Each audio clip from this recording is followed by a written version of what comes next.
আরে বাবাজি, কেউ যদি চলে যায় চলে যেতে দিবেন, কারো যাওয়া দেখে কেউ যাবেন না, নিজের চিন্তা নিজে করবেন বন্ধু।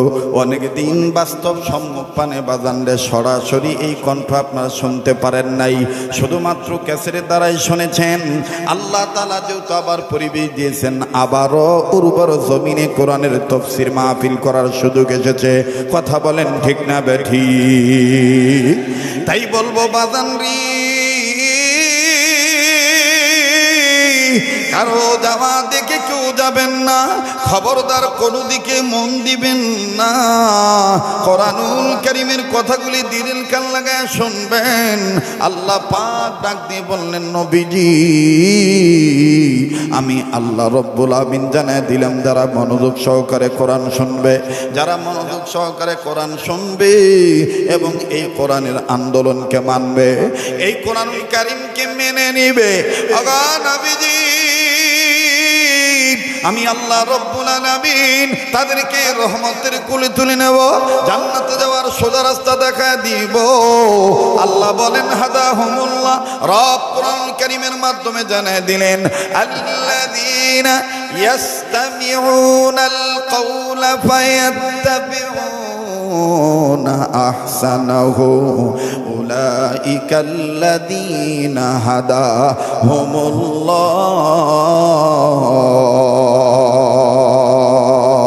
আওয়াজ দিয়ে বলেন না আল্লাহু আকবার। আরে বন্ধু, কোন কোরআনুল কারীম মনোযোগ সহকারে শুনলে এবং মানার মতন মেনে নিলে বাবাজি রব্বে কাবা জান্নাতে যাওয়ার সোজা রাস্তা দেখা দিবেন, হেদায়েতের সার্টিফিকেট আল্লাহ দান করে দিবেন। আল্লাহ পাক ডাক দিয়ে বললেন, নবীজি এই কোরআনের দিকে যে মানুষগুলি আগায় আসবে, এই কোরআনের ডাকে যারা সাড়া দিবে, আমি আল্লাহ পাক জানায় দিলাম নবী গো, যেই মানুষগুলি আমার ডাকে সাড়া দিবে, যারা আমার আইন মানবে, যারা আমার কালামুল্লাহর ডাকে সাড়া দিবে, আমার কোরআনের আহ্বানে যারা সাড়া দিবে, ওগো নবীজি আমি আল্লাহ তাদের দুইটা জিনিস পুরস্কার দেব। আল্লাহ বলেন, ওয়াল্লাহু ইয়াদউ ইলাল জান্নাতি ওয়াল মাগফিরাতি বিইذনিহি ওয়া ইউবাইয়িনু আয়াতিহি লিন্নাসি লাআল্লাহুম ইয়াতাযাক্কারুন। আল্লাহ বললেন, নবীজি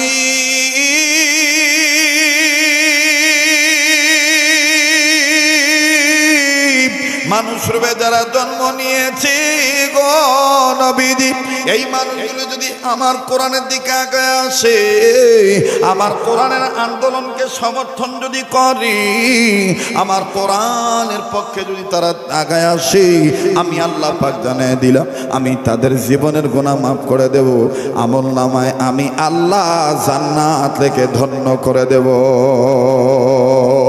আমাদের মরণ যেন হয়, আমাদের কোরআনের পক্ষে যারা জবান খুলে বলেন, আমাদের মরণ যেন হয়, আমাদের মাইকলা ভাই মাইকের বেসটা একটু কমায় দেন ভাইজান, স্বাভাবিক, হ্যাঁ বাসটা একটু কমায় দেন, স্বাভাবিক, আমার কণ্ঠ যেরকম আছে ওরকম দেন। আমাদের মরণ যেন হয়, আমাদের, আমার ভাইরা আমার বন্ধুগণ বলেন তো দেখি, আবার আমরা গোলামি করি কার? আর একবার বলেন, গোলামি করি কার? এ বন্ধু, আল্লাহ পাকের গোলামি কাকে বলে? উম্মতের ওলামায়ে কেরামগণ এই জায়গায় বসা আছেন, বাবাজি যে তাফসীর পড়েছেন, দাওরা হাদিস পাশ করেন আর কামিল ক্লাস পাশ করেন না কেন, সকল উম্মতের আলেমদের শরণাপন্ন হয়ে দেখবে আমার বন্ধুগণ, প্রতিটি আলেম একমত হয়ে বলবেন, আল্লাহ পাকের ইবাদত করা ওইটাকে ইবাদত করা বলে, গোলামি করা ওই কাজকে গোলামি করা বলে। যেই বান্দা আল্লাহর হুকুম মতে, নবীর তরিকা মতে, আল্লাহর আইন অনুযায়ী, কোরআনের বিধান অনুযায়ী এবং রসুলের সুন্নাহ মোতাবেক মুসলমান যতটা কাজ করবে, প্রত্যেকটা কাজই হবে ইবাদত। কথা বলেন ঠিক না বেঠিক? মুসলমান যদি সালাত কায়েম করে আমার বন্ধুগণ, সেটাও হবে ইবাদত। আরে বাবাজি বারবার বলি রে বন্ধু, কারো দেওয়া দেখে কেউ যাবেন না। তবে একটা কথা মনে রাখবেন, শেষ ভালো তার সব ভালো তার। বলছেন নবী সরোয়ার, সবার ভাগ্যে মোনাজাত জুটবে না। গর্ব করে বলতেছি না, দোয়া নেওয়ার জন্য বলছি বাবা। এই পাগলের সাথে মোনাজাত করলে আপনি ঠকবেন না। এই পাগলের সাথে দু হাত তুলে আল্লাহর কাছে কান্নাকাটি করলে ঠকবেন না। এই পাগলের চেহারার দিকে তাকাইলেও বাজান আপনার লস হবে না। কেননা আল্লাহ রাব্বুল আমিন মায়ের দোয়ার বরকতে, আপনাদের দোয়ার বরকতে আল্লাহ দয়া করে আমার বন্ধুগণ 1 বছরের মধ্যে প্রতি বছর বারবার মক্কা মদিনায় নিয়ে যায়। আল্লাহ পাক তারই গোলামকে এই হাতটা দিয়ে বারবার কাবা ধরায়। আরে বন্ধু, এই হাতটা আল্লাহ ওয়ালাদের হাতের সাথে লাগানো।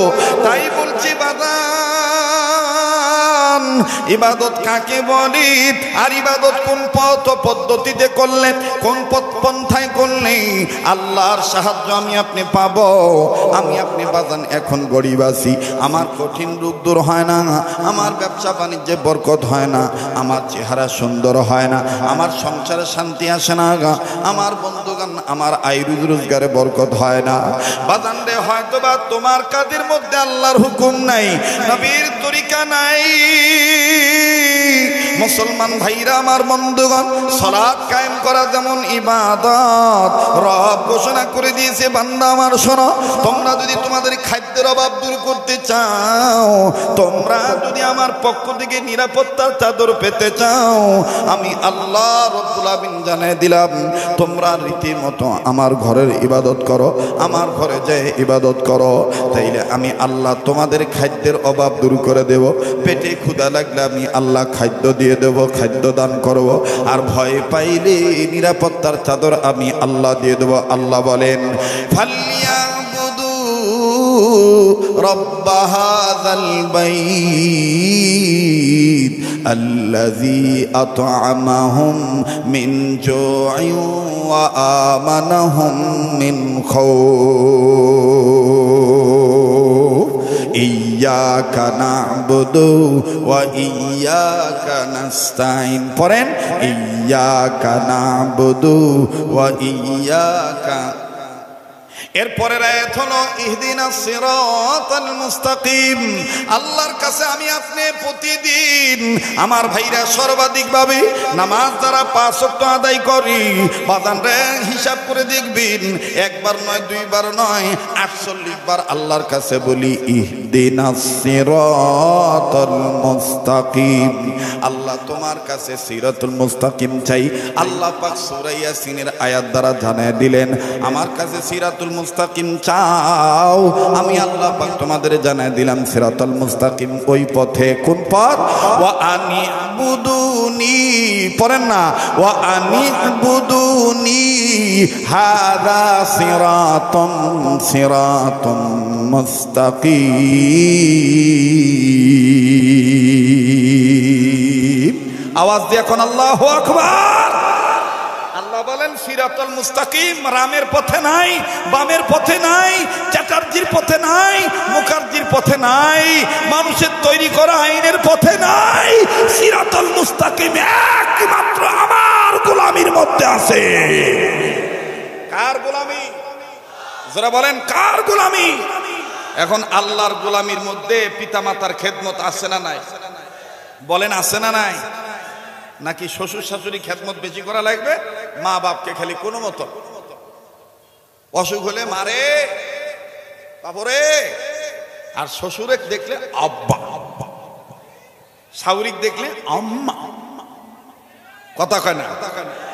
খবর নিয়ে দেখেন, ওর চাই তোর বাপি ভালো ছিল, ওর চাই তো বাপি ভালো ছিল। কষ্ট হইতেছে আপনাদের? আমি যদি আর 20-30 মিনিট বলি, থাকবেন না চলে যাবে? হ্যাঁ, কারা কারা থাকবেন একটু হাত তুলে দেখান তো ইনশাআল্লাহ। নারায়ে তাকবীর, নারায়ে তাকবীর। আল্লাহ কবুল করেন, বলেন আমিন।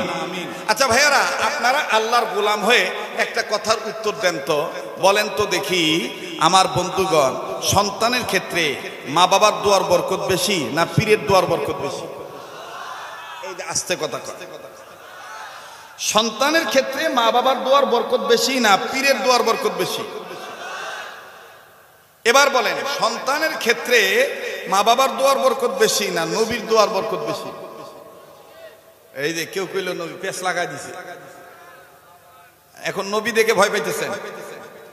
সন্তানের ক্ষেত্রে মা বাবার দোয়ার বরকত বেশি না নবীর দোয়ার বরকত বেশি? সাহস করে বলেন, যারা মা বাবাকে ভালোবাসেন আওয়াজ দিয়ে বলেন মা বাবা। বলবেন হুজুর এটা কেমন কথা বললেন? এটা আমার কথা না, এটা সহি হাদিসের কথা। মুসলমান ভাইরা আমার, বন্ধুগণ, সাহাবী আনাস রাদিয়াল্লাহু তাআলা নাম আমি আপনি অনেকেই শুনেছি। হযরত আনাস রাদিয়াল্লাহু তাআলা আনহু একেবারে গরীব মানুষ ছিলেন বন্ধু। আরে বাবাজি, হযরত আনাস রাদিয়াল্লাহু তাআলা জীবনীতে পাওয়া যায় রাসূল করিম সাল্লাল্লাহু আলাইহি সাল্লামের ঘনিষ্ঠ সাহাবী আনাস রাদিয়াল্লাহু তাআলা গরীব মানুষ ছিলেন। ভাই গো দেখেন আল্লাহ পাক কেমনে তাকে ধনী বানায় দিলেন। মায়ের দোয়ার বরকতে ধনী বানাইলেন নাকি নবীর দোয়ার বরকতে ধনী বানাইলেন? ভাইয়া, দোয়া চাওয়া দরকার কোথায়, দোয়া চাই কোথায়? বারবার বলতেছি বন্ধু, সবার বয়ান বোধগম্য হবে না, সবার অন্তরে কিন্তু বাজানি কথাগুলি আমার ভাইরা রেখাপাত করবে না। একটু দিলটা নরম করার চিন্তা করবেন বন্ধু। এক ফোঁটা চোখের পানি দেখেন আপনি ফলাইতে পারেন কিনা? আরে ভাইয়া, পর্দার আর মা বোনেরা একটু গভীর মনোযোগী হয়ে শোনা চাই। আনাস রাদিয়াল্লাহু তাআলা গরিব মানুষ ছিলেন বাবা, তার ক্ষেত্রে দোয়া দেখেন কে করলেন। আর আমার বন্ধুগণ, আল্লাহ পাক দোয়া কেমনে কবুল করলেন? আল্লাহ দে বললেন ওয়া আনিবুদুনি হাদা সিরাতুম মুস্তাকিম। আমার বন্ধুগণ, সিরাতুম মুস্তাকিম হলো, সিরাতুল মুস্তাকিম হলো গোলামির পথে, আল্লাহর আইন মানার মধ্যে, নবীর আদর্শ বাস্তবায়ন করার মধ্যে। কেমনে রে বন্ধু? একটু খেয়াল করে শোনা চাই। হযরত আনাস রাদিয়াল্লাহু তাআলা ছোট মানুষ, বালক মানুষ, এখনো বিবাহ শাদী করেন নাই, নবীজির দরবার থেকে মায়ের দরবারে মাঝে মধ্যে যায়। একদিন আনাস রাদিয়াল্লাহু তাআলা বিশ্ব নবী মুহাম্মদ সাল্লাল্লাহু আলাইহি সাল্লামকে ডেকে ডেকে বলতেছেন, আল্লাহর পয়গম্বর, ওগো নবীজি, অনুমতি যদি দিতেন গো নবী, আমি আমার মায়ের দরবারে যাইতাম, মা জননীর খেদমত করতাম। আল্লাহর হাবিব নবী মুহাম্মদ সাল্লাল্লাহু আলাইহি সাল্লাম বললেন, আনাস রে, মায়ের খেদমতে যাওয়ার জন্য আমি নবীর অনুমতি লাগবে না, আমি নবীর অনুমতির প্রয়োজন নাই। মায়ের খেদমত করতে পারলে আল্লাহ খুশি হয়ে যায়। আর যুবক ভাইরা, ইসলামী আন্দোলন করো, লেখাপড়া করো, মাস্টারি করো, ডাক্তারি করো, পোদ্দারগিরি করো, মাতব্বরগিরি করো, চেয়ারম্যান হও, আর যাই কিছু হও, মেম্বার হও, ব্যবসা করো, পেশন চাকরি করো, প্রবাস জীবনে থাকো, মনে রাখো মায়ের অন্তর যদি কষ্ট দাও, বাবার কথা যদি তুমি না মানো, মা বাপকে যদি তুমি ভক্তি শ্রদ্ধা না করো, আল্লাহর কোরআন মোতাবেক যদি তাদের ভরণ পোষণ না করো, আল্লাহর কোরআন মোতাবেক, রাসূলুল্লাহর হাদিস মোতাবেক যদি তুমি তাদের দেখশোনা না করো, আল্লাহ পাক কিন্তু তোমাকে মাফ করবে না। কথা বলেন ঠিক কিনা? আরে বাবাজি, সাহাবী আনাস রাদিয়াল্লাহু তাআলা নবীজিকে ডাক দিয়ে বললেন, ইয়া রাসূলুল্লাহ, আপনি অনুমতি দেন, আমি আমার মায়ের কাছে যাও, আমি আমার মায়ের খেদমত করব। নবীজি ডাক দিয়ে বললেন, আনাস রে, মায়ের খেদমতের কথা বলে অনুমতি লাগবে না, যাও যাও, আমি তোমাকে অনুমতি অগ্রিম দিয়ে রাখলাম। মা খুশি থাকলে আল্লাহ খুশি হয়ে যায়। হযরত আনাস রাদিয়াল্লাহু তাআলা আনহু আমার বন্ধুগণ নবীর দরবার থেকে যখন মায়ের দরবারে যায়, বাবাজি, মা জননী আনাসকে দেখে চমকে উঠলেন, খুশি হয়ে গেলেন। বাবা, মা কেমন জানি আনাসের বারবার মুখ দেখে, একবার নাকে হাত দেয়, আর একবার কপালে হাত দেয়। আমার বন্ধুগণ, আমার ভাইরা কেমন জানি বডিতে হাত দেয়। আনাস ডাক দিয়ে বলে, মা গো, ও মা, আমি তো তোমার গর্বের সন্তান গো মা। এইভাবে দেখার কি কারণ আছে? আনাসের মা ডাক দিয়ে বলতেছেন, বেটারে, আগেও দেখেছি, কিন্তু মোহাম্মদ নবীর দরবারে যাওয়ার পর থেকে ইদানিং তোমার চেহারার মধ্যে কেমন জানি নূর চমকায়, তোমার চেহারার মধ্যে কেমন জানি আলো দেখা যায়। সাহাবী আনাস কান্দার ডাক দিয়ে কয়, মা গো, চেহারার আলো, এই চেহারা সৌন্দর্যে নূর আমি আনাসের না গোয়া, এটা হলো নবীজির সোহবতে থাকার বরকত। আওয়াজ দিয়া বলেন না সুবহানাল্লাহ। ওগো বাগমারা থানার বাপ্পাইরা, পর্দার আড়ালের মা বোনেরা গো, সাধারণ জ্ঞানের কথা, যদি আপনি আতরওয়ালার সাথে থাকেন, যদি আপনি আতরওয়ালার সাথে চলেন, আতর যদি আপনি ক্রয় নাও করেন, আতর যদি আপনি নাও কিনেন, কিন্তু বাজান আপনার গায়ে এমনি এমনি আতরের ঘ্রাণ ট্রান্সফার হবে। কথা বলেন ঠিক না ঠিক? অপরদিকে বিপরীত মুখে যদি আপনি কেরাসিন তেলার সাথে ঘোরেন গো, কেরাসিন তেল যদি নাও কিনেন, কেরাসিন তেলের গন্ধ কিন্তু আপনার গায়ে লাগবে। সৎসঙ্গে স্বর্গবাস, অসৎসঙ্গে আপনি ভালো লোকের সাথে চলবেন, আপনি ভালো না হইলেও অন্তত ভালো কিছু গুণ অভ্যাস আপনার মধ্যে চলে আসবে। আর খারাপের সাথে চলবেন, আপনি আল্লাহর ইবাদত করতে পারবেন না, শয়তানির ইবাদত হবে। ঠিক কিনা বলেন? সাহাবী আনাস রাদিয়াল্লাহু তাআলা দেখে, মা, এটা আমার কোনো কৃতিত্ব নয়, এটা মুহাম্মদ সাল্লাল্লাহু আলাইহি সাল্লামের সহবতে থাকার বরকত। সুবহানাল্লাহ। এবার সাহাবী আনাসের মা ডাক দিয়ে কয়, আনাস রে, তোমাকে দেখতে বড্ড ভালো লাগে, বাবা তোমার কি খানা দরকার খেয়ে নাও। আমার বন্ধুগণ, মা যখন খুশি হয়ে গেলেন, আনাস ডাক দিয়ে কয়, আম্মু, ও আম্মু, আমি এখন নবীর দরবারে আবার যাই। আনাসের মা ডাক দিয়ে বলতেছেন, বেটারে, আবার তুমি কবে আসবা বলো না।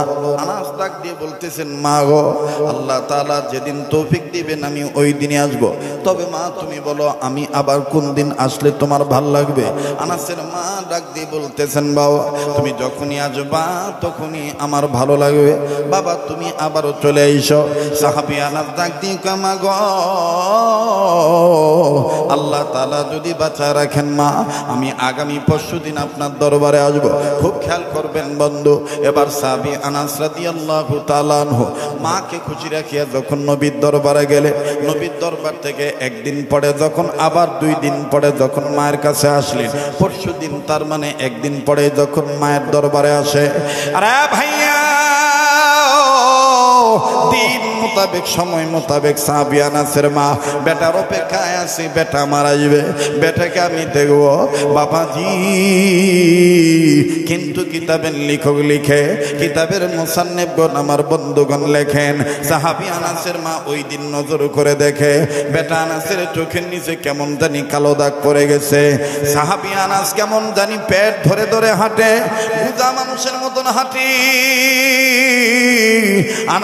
আনাসের মা আল্লাহকে ডাক দিয়ে কয়, আল্লাহ আমার বেটার কি হইল, আমার সন্তান কেন এরকম করে হাঁটতেছে, আল্লাহ আমার বেটার না জানি কোন সমস্যা হয়েছে, আমি জিজ্ঞাসা করবো কাছে পাইলে, দেখি তো আমার বেটা কাছে আসুক। মনে রাখো যুবক বন্ধু, বনে থাকে বনবাদুরি, বাচ্চা ঝোলে তার বুকে, তবু মায়ে বাচ্চা বলে না, পড়লে হাজারো দুঃখে। বিদেশে যদি কারো সন্তান মারা যায়, পশু পক্ষী না জানিতে জানে তাহার মা। কথা বলেন ঠিক না বেঠিক? আরে বাবাজি, বেটা বেটির অশান্তি হইলে, বেটা বেটি যদি আমেরিকাতেও থাকি, সন্তান আদিগণ যদি দূরেও থাকি, সন্তানদের বিপদের খবর আল্লাহ পাকের পরপরই জেনে যায় মা আর বাবা। অবাজান লম্বা করার কোনো সুযোগ নেই। সাহাবী আনাস রাদিয়াল্লাহু তাআলা আনহু বিনা বিনা যখন হাঁটি হাঁটি পা পা করে, ধীর ধীর কদম দিয়া, আস্তে আস্তে কদম দিয়া যখন মায়ের কাছে গেলেন, মা জননীকে সালাম জানাইলেন, মা সালামের উত্তর দিলেন। এবার সাহাবী আনাসের মা ডাক দিয়ে কয়, বেটারে তোমার চোখের নিচের কালো দাগ কেন দেখা যায়, আর তোমার মুখটা এত কেন শুকনা, বাবা তুমি কেন বারবার পেট ধরে হাঁটো, ও বাবা তোমার কি কোনো সমস্যা হয়েছে নাকি, বাবা তুমি কি কিছু খাও নাই? সাহাবী আনাস ডাক দিয়ে বললেন, আল্লাহ এখন যদি আমি বলি আমি কিচ্ছু খাই নাই। আমার মা আমার নবী সম্বন্ধে কোনো মন্তব্য করতে পারে, মনের মধ্যে আমার মা কোনো কথা বলতে পারে নবীর ব্যাপারে। তাই বলি গো আল্লাহ, আমার মা যদি আবার জিজ্ঞাসা করে আমি এমন ভাবে উত্তর দেব নবীর সম্মানও ঠিক থাকবে, আমার মায়ের জবাবও ঠিক হবে। আওয়াজ দিয়া বলেন না সুবহানাল্লাহ। সাহাবী আনাস রাদিয়াল্লাহু তাআলা আনহুর মা আবার ডাক দিয়ে বলেন, বেটারি তুমি কি খাও নাই? বলুরে বেটা। সাহাবী আনাস কান্দার ডাক দিয়ে কয়, মা গো, নবী খাইলে আমি খাই, নবী না খাইলে আমি না খাইয়া থাকি। এবার মা ডাক দিয়ে বলতেছেন, বুঝতে পেরেছি নবী ক্ষুধার্ত, এই জন্য তুমিও ক্ষুধার্ত। এইবার বলো বেটা, তুমি কেন বারবার পেটে হাত দাও?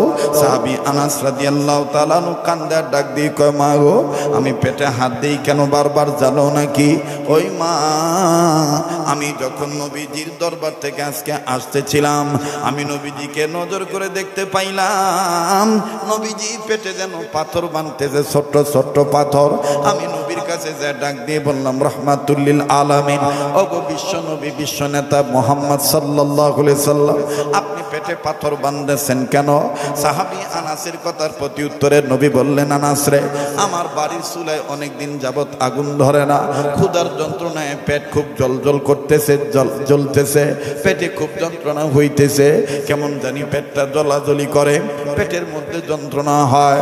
তাই আনাস রে, আমি ছোট্ট ছোট্ট পাথর আমি পেটে বাঁধতেছি, পেটের যন্ত্রণা যেন কমে যায়। ও মা, আমি আমার নবীর কাছ থেকে অনুমতি নিয়ে আমি আমার নবীকে ডাক দিয়ে বললাম, নবী গো, আপনি যদি অনুমতি দিতেন তাইলে আমি আপনার অনুমতি প্রাপ্ত হইয়া আমি আমার পেটে পাথর বাঁধতাম। মা গো, আমার নবী আমার অনুমতি দিয়েছে, নবী পেটে পাথর বাঁধছে, তাই আমি আনাস পেটে পাথর বাঁধছি। এবার সাহাবী আনাসের মা ডাক দিয়ে কয়, আল্লাহ গো, তুমি বলেছ ফালা ওয়া রাব্বিকা লা ইউমিনুনা হাত্তা ইউহাক্কিমুকা ফিমা শাজারা বাইনাহুম। ওগো আল্লাহ, তুমি বলেছো, তোমার কসম করে বলেছো, যারা নবীজিকে সকল ক্ষেত্রে বিচারক না মানবে, সব চাইতে বেশি মহব্বত না করবে, তারা পূর্ণ ঈমানদার হতে পারবে না, তারা প্রকৃতপক্ষে গোলাম হতে পারবে না। সন্তানদের দুঃখ দেখলে মায়েরা সহ্য করতে পারে না। কথা কন, দেখবেন আপনি পড়ে যান, আপনি পড়ে যান মানে কোথাও মানে হঠাৎ পড়ে যাবেন, আপনার কাছে যদি আপনার বাপ মা থাকে, অন্যান্য লোকরা ধরবে ঠিকই, কিন্তু বলবে না যে কোথায় ব্যথা পাচ্ছিস।